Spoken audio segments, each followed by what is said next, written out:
There's a reason people don't recognize you or respect you. It's not because you are weak or introverted, it's just because you are harmless and an easy target. But today, I will show you the banned brain hack that nobody knows about. The brain hack to become untouchable. Imagine walking into your school with an immense aura that nobody even dares to cross paths with you. You don't have to be physically strong to become untouchable. You just need an unbreakable mind. This is not a typical YouTube video where I will yap about getting jacked and choke slamming your opponent. This is the dark side of psychology that can have very dangerous effects on someone's life, so make sure that you watch it closely. And watch out for chapter 3, because it's the most important one.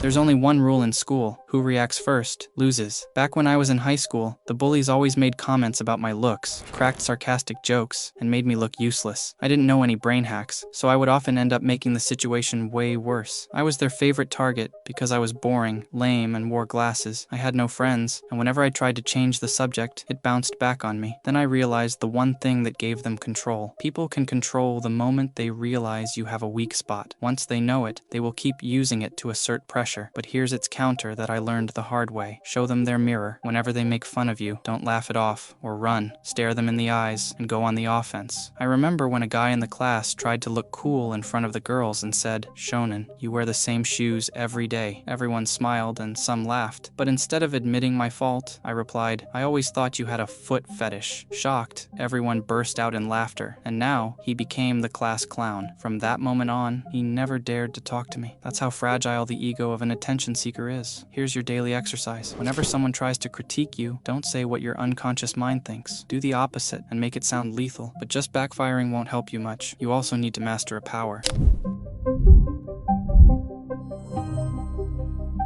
School, college, and universities, everyone here feeds on one thing: attention. They need others to validate themselves. They survive on reactions, and that's the reason you lose every single time. Whenever someone tests or teases you, you start playing reactively and make a joke of yourself. If you are always reacting, you are always losing. That's why you need to stop doing what they crave. Become reactionless. Don't shout, yell, or scream. Just stay silent. People are not used to silence. They expect compliments or insults in return, but when you don't even talk to them, they will reconsider their life decisions. Their conscious mind will make them think about their own personality. Am I being a jerk? Does he think I am a low-life peasant? That's how you win over them without lifting a single finger. But you can't just wake up one day and expect yourself to be a reactionless robot. It takes mental training. Making your mind stronger is way tougher than getting a six-pack abs. Once you start this habit, everyone around you will notice it. They will notice that you are not talkative or smiling anymore. While everyone is rushing to classes, you are the only one walking calmly. That gives you an immense aura, and everyone will start avoiding you as if you were a high school god. But being reactionless doesn't mean that you can disarm anyone. You need a secret blade for it.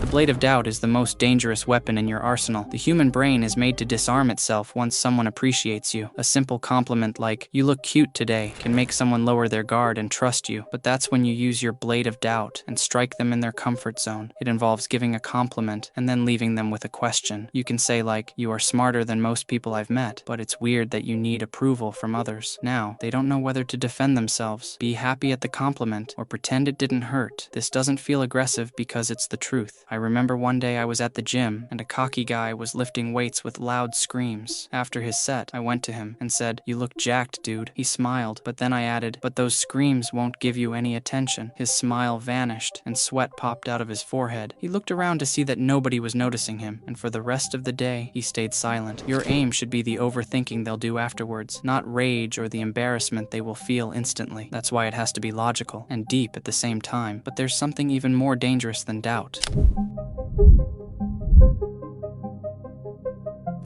This is the most lethal step of the banned brain hack, the identity distortion. You don't know, but you can make others completely change their personality. You won't have to raise a single finger or even insult them to do this. All you need is a single sentence that will make them question even if they are themselves. Imagine the guy who says that he is the most confident in the class, speaks loudly, and shows off all the time. Now, you can't challenge them directly, or it will make you look like an idiot. You can approach them and plant a seed of distortion like, "You used to be focused, but I have noticed that you are lacking in the class now." Just a single sentence, and they will try to come up with lame excuses. That's just the tip of the iceberg, because once they are alone, they will keep wondering if what you said was right. What you did right there was refer to them as better. You framed an observation and not an insult, but deep down, you have made them insecure about their own behavior. Now they'll think that they need to become better, so they will ask you, the person who showed them what they are lacking, to make them better, and you know what to do now. This is the perfect form of gaslighting, but you don't show them everything at once. Just give them enough information to keep them coming back. Now, you are the writer of their story, but beware. This step can be very dangerous for people with lower emotional stability, so use it wisely. However, you don't have to worry if you are a quiet kid